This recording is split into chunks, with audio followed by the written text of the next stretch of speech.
Je voudrais commencer par une question sur les Jeux olympiques français. Vous n'avez pas assisté à la cérémonie d'ouverture. Pourriez-vous nous expliquer pourquoi?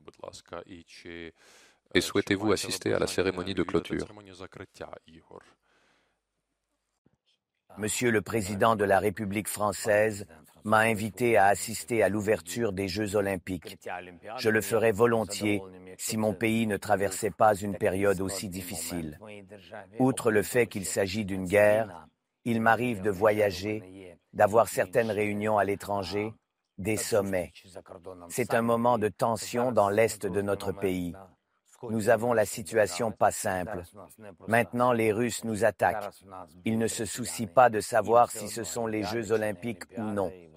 Ils s'attaquent au secteur de l'énergie. Vous savez que nous avons connu une situation très difficile en matière d'électricité au cours des derniers mois. Mais maintenant, nous parvenons à une situation plus ou moins stable.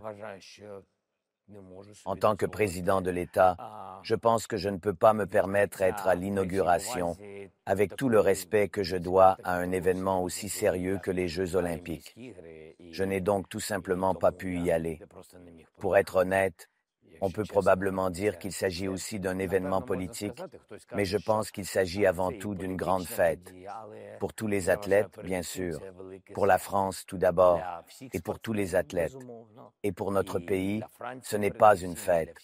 Pour notre équipe, c'est une victoire d'assister et de participer aux Jeux olympiques pendant la guerre.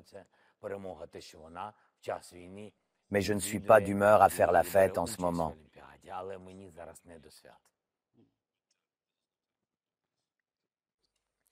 D'après ce que j'ai compris, vous ne pourrez pas non plus assister à la cérémonie de clôture. Je ne pense pas pouvoir y assister.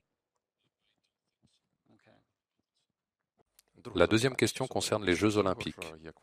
Comme vous le savez, 15 athlètes russes et 18 athlètes biélorusses ont été admis à participer par le Comité international olympique en tant qu'athlètes internationaux neutres.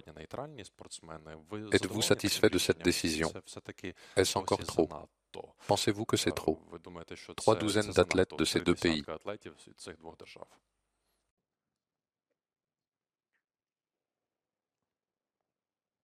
Vous savez, nous nous sommes étonnés parfois comment, après les sanctions imposées à la Fédération de Russie, celle-ci gagne de l'argent grâce au secteur de l'énergie ou comment certaines banques fonctionnent alors même que le système bancaire a été sanctionné. Comment cela fonctionne-t-il? Comment la Russie gagne-t-elle de l'argent et investit-elle ensuite ses dividendes dans la guerre? Ce ne s'appelle pas une sanction, ce s'appelle une semi-sanction. Il est donc très important que je remercie tous ceux qui ont empêché la participation officielle de l'équipe nationale, mais il s'agit également d'une semi-sanction. En effet, les athlètes russes et bélarussiens concourent sous la bannière de la neutralité. Certes, ils sont beaucoup moins nombreux, mais tout le monde n'est pas stupide. Toutes les personnes intelligentes de n'importe quel pays du monde voient que si des athlètes concourent aujourd'hui sous le drapeau de la neutralité, ce sont des athlètes russes et bélarussiens. C'est tout. Et ici, pour être honnête, je pense qu'il s'agit d'une semi-sanction. Quelle est la différence entre la Corée du Nord et le Bélarus dans ce cas? La Biélorussie est sous sanction, la guerre a commencé, la Russie nous a tiré des missiles depuis le territoire de la Biélorussie et la Biélorussie a également lancé une invasion à grande échelle qui a commencé à partir de leur territoire. Oui, c'est vrai. Et la Corée du Nord, qui menace la sécurité nucléaire du monde entier, les armes nucléaires du monde entier, qui vend des missiles et des obus d'artillerie. Et ce n'est pas comme si elle avait vendu un paquet ou des pièces. Non, il vend spécifiquement des millions d'obus d'artillerie à la Russie. Et tous ces millions sont dépensés pour le meurtre du peuple ukrainien. Et c'est mon avis. Je ne dis pas que je suis objectif, et je ne prétends pas à cela, mais je dis simplement que si nous voulons vaincre toute tyrannie, toute forme d'autoritarisme, alors nous devons agir très concrètement.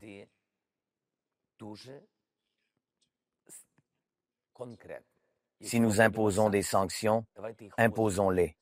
Et s'il s'agit de demi-sanctions, il vaut mieux ne pas les imposer. Il vaut mieux ne pas jouer avec le populisme. C'est ce que je pense. Et c'est pourquoi je suis reconnaissant. Beaucoup de choses ont été faites pour que le Comité international olympique introduise ces demi-sanctions. Mais je reste persuadé qu'il s'agit de demi-sanctions. Excusez-moi,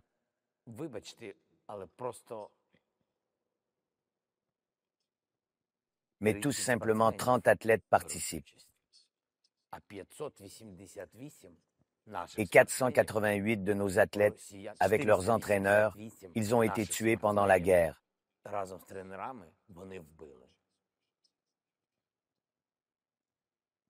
Simplement tués.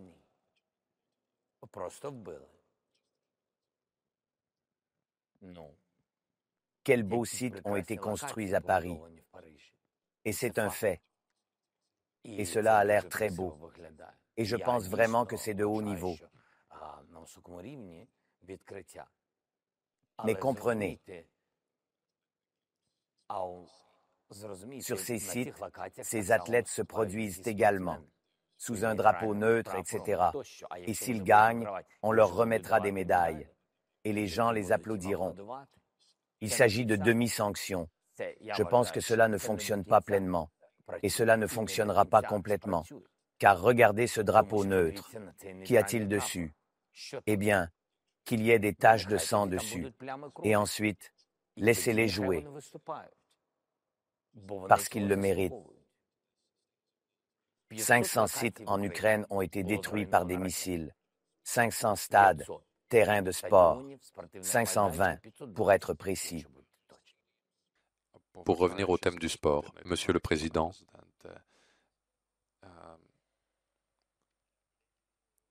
en relation avec la question précédente, quel conseil donneriez-vous aux athlètes ukrainiens de continuer à concourir, de montrer la volonté de l'Ukraine de gagner, ou de retourner en Ukraine et de se battre ici? Nécessairement. Non, absolument. C'est leur combat. C'est tellement important pour nous. Je l'ai dit honnêtement, le fait qu'ils soient aux Jeux olympiques est déjà une victoire. C'est très important pour nous. C'est l'image de notre État. Nos militaires les soutiennent. Ils les soutiennent par leur performance. Dans tous les cas, la victoire de l'Ukraine, défendre l'Ukraine, ce sont des pas dans différentes directions. C'est un champ de bataille, mais c'est aussi des emplois, des gens qui travaillent. Ce sont nos médecins qui soignent les militaires. Ce sont nos sportifs, dont les militaires. Nos gens en sont tous fiers. Nous voulons au contraire plus de médailles, plus d'opportunités pour remonter le moral, l'esprit moral pour nous tous, et plus de moments dont nous pouvons être fiers. Donc non, ils doivent gagner leur combat. C'est très important. Pensez-vous qu'ils vont gagner parce qu'ils ont eu beaucoup de mal à se préparer?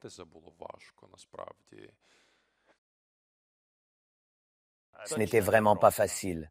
Vraiment pas facile. Ils sont arrivés jusqu'ici, c'est une victoire. Ils sont déjà excellents. Et je suis fier d'avoir une équipe nationale. Ils ne se sont pas entraînés ensemble. Ils se sont entraînés dans des conditions difficiles, de différentes manières, en Ukraine, dans les communautés, certains à l'étranger. Et c'est compréhensible. C'est la guerre. Il n'y a rien de normal en temps de guerre. C'est compréhensible, absolument. Et c'est aussi un défi pour eux. Mais l'équipe s'est rassemblée. L'équipe est finalement arrivée. L'équipe s'est rassemblée en un bon nombre d'athlètes. Notre fille talentueuse Arlan a remporté une médaille de bronze. Ce n'est pas facile pour eux, mais nous en croyons en eux.